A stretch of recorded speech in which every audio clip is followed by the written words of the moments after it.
नमस्कार, एक बार फिर आपका स्वागत है आपके अपने यूट्यूब चैनल पर। साथियों, आज हम सॉल्यूशन करने वाले हैं आपका जो ईवीएस का जो टेस्ट लिया गया था इसका राजस्थान के कलात्मक जल स्रोत, पेयजल एवं सिंचाई स्रोत, इस टॉपिक से हमने 20 महत्वपूर्ण प्रश्नों का टेस्ट लिया था, उसका हम सॉल्यूशन करने वाले हैं। तो जल्दी से एक बार सेशन को शेयर कर दीजिए ताकि हमारे और साथी भी जुड़ सकें। चलिए, पहला क्वेश्चन है आपकी स्क्रीन पर कुछ इस प्रकार से। तापी बावड़ी स्थित है। आपको बताना है कि तापी बावड़ी जो है राजस्थान के किस जिले में स्थित है। ऑप्शन आपके पास यहाँ पर 4 हैं, चित्तौड़गढ़, जोधपुर, नागौर और जैसलमेर। तो कमेंट करके बता दीजिए जो तापी बावड़ी है, कलात्मक दृष्टि से फेमस बावड़ी है, ये किस जिले में स्थित है। ऑप्शन सेकंड यहाँ पर सही होगा, जोधपुर। तो तापी बावड़ी जो है जोधपुर में स्थित है। चलिए चलते हैं सवाल नंबर 2 की ओर। सवाल नंबर 2 ये रहा आपकी स्क्रीन पर। निम्नलिखित में से कौन सा शहर city of step wells, step wells का मतलब ऐसे कोई जिनमें सीढ़ियां होती हैं, अर्थात बावड़ियों का शहर, हिंदी में इसको बोले तो सिटी ऑफ स्टेप वेल्स का मतलब होता है बावड़ियों का शहर। तो कौन सा जो शहर है वो बावड़ियों का शहर कहलाता है। ऑप्शन है कोटा, बूंदी, टोंक और उदयपुर। तो आप कमेंट करके बता दीजिए इस सवाल का राइट आंसर क्या होगा। चलिए हम देखते हैं इस सवाल का जो राइट आंसर है यह है बूंदी। ऑप्शन 2 यहां पर सही होगा। बूंदी को सिटी ऑफ स्टेप वेल्स कहा जाता है। अब चलते हैं सवाल नंबर 3 की ओर। ये जो टॉपिक था साथियों, रीट में अभी नया जुड़ा है और काफ़ी इम्पोर्टेंट है। ये जो क्वेश्चन है माध्यमिक शिक्षा बोर्ड की जो किताबें हैं वहाँ से तैयार किए गए हैं और उम्मीद करता हूँ कि कोई ना कोई सवाल इनमें से आपको देखने को मिलेगा। चलिए, बानकिया तथा सेनापानी तालाब किस जिले में स्थित हैं। ऑप्शन है पाली, भीलवाड़ा, चित्तौड़गढ़ और जोधपुर। तो कमेंट करके बताएं बानकिया और सेनापानी जो तालाब हैं ये किस जिले में स्थित हैं। एक बार फटाफट कमेंट कर दीजिए। चलिए देखते हैं, इस सवाल का राइट आंसर है चित्तौड़गढ़, यानी जो बानकिया और सेनापानी तालाब हैं ये हैं साथियों चित्तौड़गढ़ जिले में। अब चलते हैं नेक्स्ट सवाल नंबर 4 की ओर। सवाल नंबर 4 ये रहा आपकी स्क्रीन पर। नौ चौकी झील, नौ चौकी झील किस जिले में स्थित है। आप कमेंट करके बता दीजिए कि जो नौ चौकी झील है वो किस जिले में स्थित है। ऑप्शन है उदयपुर, राजसमंद, पाली और अजमेर। कमेंट करके बताएं कि नौ चौकी झील किस जिले में स्थित है। चलिए, इस सवाल का जो राइट आंसर है ये है राजसमंद। नौ चौकी जो झील है साथियों ये है राजसमंद जिले में। चलते हैं 5वें सवाल की ओर।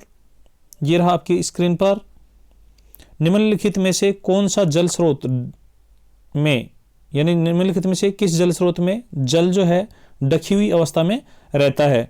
जैसे तालाब होता है तो तालाब में जो पानी होता है साथियों खुली अवस्था में रहता है, उसके ऊपर कोई ढक्कन नहीं होता, परत नहीं होती, ढकने का कोई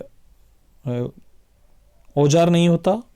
तो यहाँ पर हमने देखा है कि कौन सा जो जल स्रोत है उसमें जल ढकी हुई अवस्था में होता है। ऑप्शन आपके पास इस प्रकार से हैं, नाड़ी, टाँका, नाड़ा और खडीन। तो आप कमेंट करके बता दीजिए इसमें कौन सा ऑप्शन सही होगा। फटाफट से कमेंट कर दीजिए। और साथियों आपको बता दें जो टाँका होता है, इसमें टाँका क्या होता है, घरों के अंदर 8-10 फीट गहरा एक गड्ढा बनाया जाता है, उसमें अंदर प्लस्तर वगैरह करके और पानी को संग्रहित करने के लिए यहाँ पर पाइप के माध्यम से ऐसे बना दिया जाता है, ऊपर इसकी छत डाल दी जाती है। तो ये पश्चिमी राजस्थान में ज़्यादातर देखने को मिलता है, इसे हम टाँका कहते हैं। इसमें पानी जो है ढकी हुई अवस्था में रहता है। खडीन जो होता है साथियों ये एक प्रकार की, जैसे तालाब होते हैं तो बस पश्चिमी राजस्थान में उसी प्रकार का है। नाड़ी और नाड़ा भी जल स्रोत हैं जिनमें जल खुली अवस्था में रहता है। तो इस सवाल का राइट आंसर होगा ऑप्शन सेकंड, टाँका। चलिए चलते हैं सवाल नंबर 6 की ओर। जल संरक्षण की कौन सी तकनीक जैसलमेर जिले में पालीवाल ब्राह्मणों द्वारा अपनाई गई थी। यानी जैसलमेर जिले के जो पालीवाल ब्राह्मण हैं उन्होंने जल संरक्षण के लिए इनमें से कौन सी जो तकनीक है उसको सर्वाधिक महत्व दिया था। नाड़ी, टाँका, जोहड़ और खडीन। तो ये है साथियों खडीन। जैसलमेर के जो पालीवाल ब्राह्मण हैं इन्होंने जल संरक्षण के लिए खडीन तकनीक को अपनाया था। तो इस सवाल का राइट आंसर होगा खडीन। अब चलते हैं सवाल नंबर 7 की ओर। सवाल नंबर 7 ये रहा आपकी स्क्रीन पर, और काफ़ी विद्यार्थियों ने इसमें गलती कर दी है।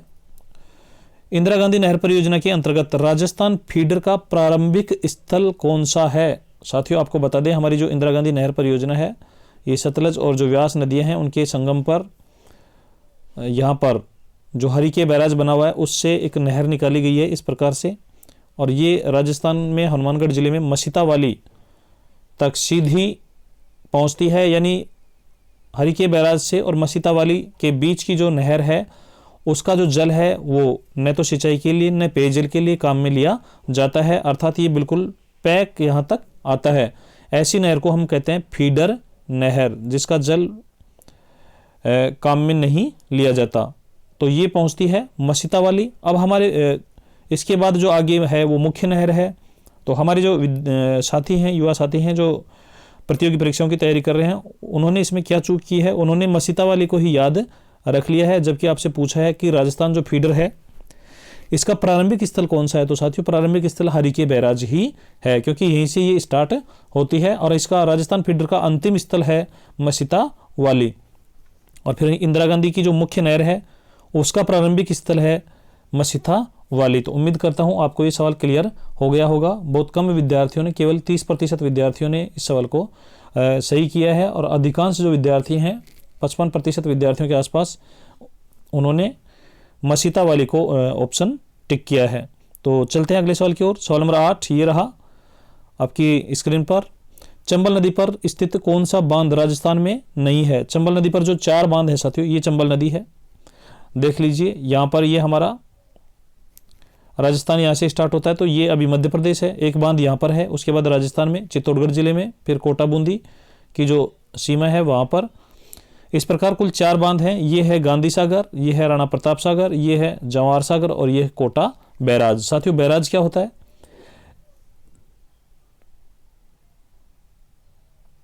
बैराज जो होता है साथियों वो केवल सिंचाई के लिए काम में लिया जाता है। तो हमारे पास ये जो 4 बांध हैं इनमें से लास्ट का अंतिम जो बांध है ये केवल सिंचाई के काम में लिया जाता है, इसलिए इसका नाम है कोटा बैराज।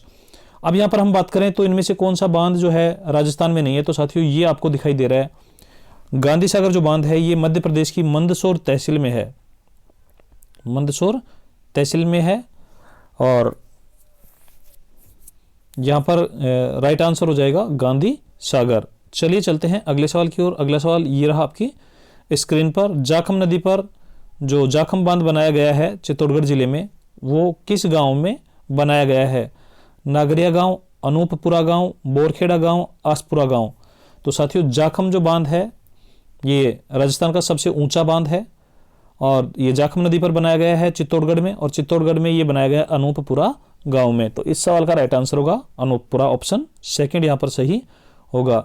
अब चलते हैं सवाल नंबर 10 के, और सवाल नंबर 10 ये रहा आपकी स्क्रीन पर।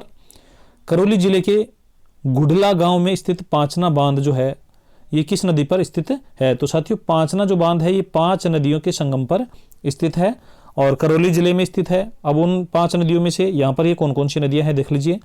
बरखेड़ा है, भद्रावती है, अटा है, उसके अलावा भैंसावट है। तो यहाँ पर ऑप्शन में जो 3 नदियाँ आपको दी हुई हैं इन तीनों के ही संगम पर ये बांध बना हुआ है, इसलिए इस सवाल का जो राइट आंसर होगा वो होगा ये सभी, ऑप्शन 4 यहाँ पर सही होगा। अब चलते हैं सवाल नंबर 11 की ओर। मूल सागर और गजरूप सागर किसके उपनाम हैं? यहाँ पर आपको 4 ऑप्शन दिए गए हैं, आप कमेंट करके बता दीजिए कि मूल सागर और जो गजरूप सागर हैं वो कौन से बांध के, कौन सी झील के उपनाम हैं। तालाब शाही ये है धौलपुर में, रामगढ़ की डोंगरी ये बारा में है, अमर सागर ये जैसलमेर में है, हेमावास ये पाली में है। तो इनमें से कौन सा किस झील के उपनाम मूल सागर और गजरूप सागर हैं, आप कमेंट करके बताएं। चलिए इस सवाल का राइट आंसर है अमर सागर। जैसलमेर की जो अमर सागर झील है उसी के उपनाम है मूल सागर और गजरूप सागर। तो इस सवाल का राइट आंसर होगा ऑप्शन 3। चलिए अब चलते हैं सवाल नंबर 12 की ओर। काफी इंपॉर्टेंट सवाल है। निम्न में से किस झील के किनारे कलात्मक हाथी गुफा, चंपा गुफा और राम जरोखा स्थित है? तो ऑप्शन है आपके पास पुष्कर झील, पिछोला झील, राजसमंद झील और नक्खी झील। तो कमेंट करके बता दीजिए कि कौन सी झील ऐसी है जिसके किनारे कलात्मक हाथी गुफा, चंपा गुफा और राम जरोखा स्थित हैं। तो ये है साथियों नक्की झील, जो कि माउंट आबू में स्थित है। माउंट आबू में स्थित नक्की झील के किनारे कलात्मक हाथी गुफा, चंपा गुफा और रामजरोखा स्थित हैं। और आपको बता दें जानकारी के लिए, नक्की झील जो है राजस्थान की सबसे ऊंचाई पर स्थित और सबसे गहरी झील है। गहराई भी सबसे ज़्यादा है और ये ऊंचाई पर भी सबसे ज़्यादा है। इसके अलावा यहाँ पर टाड रॉक, नन रॉक और नंदी, इस प्रकार की यहाँ पर आपको चट्टानें देखने को मिलेंगी और पर्यटन की दृष्टि से काफ़ी महत्वपूर्ण है। इस झील के बारे में साथियों पौराणिक जो मान्यताएं हैं उनमें कहा जाता है कि देवताओं ने नाखूनों से खोदकर इसको बनाया था, इसीलिए इसका नाम नक्की झील पड़ा है। चलिए चलते हैं सवाल नंबर 13 की ओर। सवाल नंबर 13 ये रहा, गौतम बावड़ी और एक चट्टान बावड़ी जो है ये कौन से जिले में स्थित हैं? कमेंट करके बताएं। फटाफट से आप कमेंट कर दीजिए कि गौतम झील और एक चट्टान जो बावड़ी है ये कौन से जिले में स्थित हैं। आपके जो कमेंट हैं उनका हम इंतजार कर रहे हैं। ऑप्शन है जयपुर, अजमेर, जोधपुर और झुंझुनू। तो साथियों एक चट्टान बावड़ी और गौतम बावड़ी जो हैं ये हैं जोधपुर जिले में। चलिए अब चलते हैं अगले सवाल की ओर। ये रहा अगला सवाल, कलात्मक दृष्टि से मेड़तनी बावड़ी स्थित है, यानी मेड़तनी जो बावड़ी है वो किस जिले में स्थित है? ऑप्शन है चूरू, नागौर, झालावाड़ और झुंझुनू। तो साथियों कमेंट करके बता दीजिए मेड़तनी जो बावड़ी है ये कहाँ स्थित है। और कलात्मक जो जल स्रोत हैं, यहाँ से जो क्वेश्चन आएगा साथियों वो केवल आप इतना सा ध्यान रख लीजिए कि कौन सा जल स्रोत किस जिले में स्थित है, उसका नाम और जिला याद रख लीजिए, बस आपके रेट में इतना ही इसका लेवल बनता है। तो ये मेड़तनी जो बावड़ी है ये है झुंझुनू जिले में। चलिए चलते हैं सवाल नंबर 15 की ओर। जल दिवस कब मनाया जाता है? साथियों कलात्मक जल स्रोतों की बात कर रहे हैं, तो आप ये कमेंट करके बता दीजिए कि जल दिवस जो होता है ये कब मनाया जाता है। ऑप्शन है 22 मार्च, 22 अप्रैल, 22 मई और 22 सितंबर। तो यहाँ पर जल दिवस जो है ये मनाया जाता है 22 मार्च को। उसके बाद 22 अप्रैल को पृथ्वी दिवस मनाया जाता है, 22 मई को जैव विविधता दिवस मनाया जाता है। तो आप इनको याद रखें। चलिए चलते हैं सवाल नंबर 16 की ओर। तालाबों से सिंचाई की दृष्टि से प्रथम स्थान किस जिले का है? राजस्थान में अलग अलग जिलों में अलग अलग साधनों से सिंचाई होती है, यानी जो सिंचाई के स्रोत हैं वो नहरें हैं, नलकूप हैं, कुएं हैं, तालाब हैं और अन्य स्रोत हैं। तो उनमें यहाँ से पूछा है कि तालाबों की दृष्टि से, तालाबों से जो सिंचाई करते हैं उसकी दृष्टि से पहला स्थान किस जिले का है? ऑप्शन है जयपुर, भीलवाड़ा, उदयपुर, बांसवाड़ा। तो साथियों आपको बता दें भीलवाड़ा जो जिला है यहाँ पर तालाबों से सबसे ज़्यादा सिंचाई होती है। नहरों से जो सिंचाई है, नहरों से सिंचाई में पहला स्थान गंगानगर का है। गंगानगर और हनुमानगढ़ जो जिले हैं उनमें, तो गंगानगर जो जिला है उसमें सर्वाधिक सिंचाई जो है नहरों से होती है। और कुल सिंचित क्षेत्र की यदि बात करें, सिंचित प्रतिशत की बात करें तो वो भी गंगानगर जिला ही है। कुओं और नलकूपों से जो सिंचाई है वो जयपुर जिले में सर्वाधिक होती है। नलकूप और कुएं जो हैं उनसे सिंचाई में पहला स्थान है जयपुर जिले का। चलिए चलते हैं सवाल नंबर 17 की ओर। सवाल नंबर 17 ये रहा, थार का घड़ा कहलाता है। थार का जो घड़ा है यानी हमारा जो रेगिस्तान है उसका घड़ा चंदन नलकूप, मंडल नलकूप, खरा नलकूप और मीठा नलकूप। तो साथियों जो चंदन नलकूप है जिसको कई बार चांदन नलकूप भी कह देते हैं, जैसलमेर जिले में स्थित है और ये थार का घड़ा कहलाता है। तो ऑप्शन फर्स्ट यहाँ पर सही हो जाएगा। अब चलते हैं अगले सवाल की ओर। आभानेरी की चांद बावड़ी कहाँ स्थित है? आभानेरी की जो चांद बावड़ी है साथियों ये कलात्मक दृष्टि से बहुत ही फेमस बावड़ी है। ये कहाँ स्थित है आप बता दीजिए? अलवर, दौसा, भरतपुर और उदयपुर। तो आभानेरी की जो चांद बावड़ी है ये स्थित है दौसा में। तो ऑप्शन सेकंड यहाँ पर सही होगा। अब चलते हैं सवाल नंबर 19 की ओर। किस झील के किनारे 52 घाटों का निर्माण किया गया है? कौन सी झील है जिसके किनारे पर 52 घाट हैं? तो ऑप्शन है पुष्कर, सिलिसेड, कायलाना और आना सागर। तो आप कमेंट करके बता दीजिए कौन सी झील ऐसी है जिसके किनारे पर 52 घाट हैं, जिनमें गांधी घाट, मेरी घाट, गो घाट इस प्रकार से फेमस घाट हैं। तो ये है साथियों हमारा पुष्कर झील। पुष्कर झील जो है यहाँ पर 52 घाट बने हुए हैं और उनमें गांधी घाट, मेरी घाट और गो घाट ऐसे बहुत सारे जो घाट हैं वो फेमस भी हैं।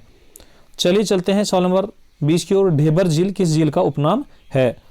यानी जो ढेबर झील है वो किस झील का उपनाम है? ऑप्शन है जयसमंद, राजसमंद, पिछोला और पुष्कर। तो आप कमेंट करके बता दीजिए। साथियों ढेबर झील जो है ये है जयसमंद झील का उपनाम, यानी जो जयसमंद झील है उसी का दूसरा नाम है ढेबर झील, क्योंकि इसमें आयड या ढेबर नामक नदी का जल जो है वो मिलता है, इसलिए इसका जो नाम रखा गया है वो ढेबर झील भी रखा गया है।